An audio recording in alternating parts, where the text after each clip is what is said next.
Manusia yang paling hebat dalam alam ni nama dia Muhammad bin Abdullah sallallahu alaihi wasallam. Lebih kurang 1400 tahun Nabi wafat.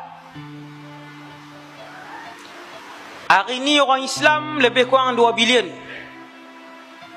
Utara, selatan, barat ke timur. Semua azan dan semua sebut asyhadu anna Muhammadar Rasulullah. Nama Rasulullah disebutkan melalui azan saja lebih kurang 86,400 kali. Tuan-tuan, hak tu baru bilangan azan. Tak campur lagi yang selawat dalam semayang. Sehari berapa kali kita selawat?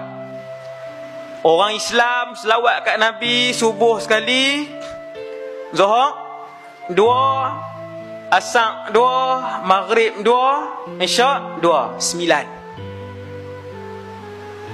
kali 2 bilion hak orang Islam tadi. Allah, banyaknya. Nama Nabi dalam setiap saat disebut jutaan kali. Mana pemimpin dalam dunia ni, berapa ratus tahun pun dia perintah, berapa penggal pun dia perintah, berapa negara pun yang dia perintah, berapa kali nama dia disebutkan selepas dia mati.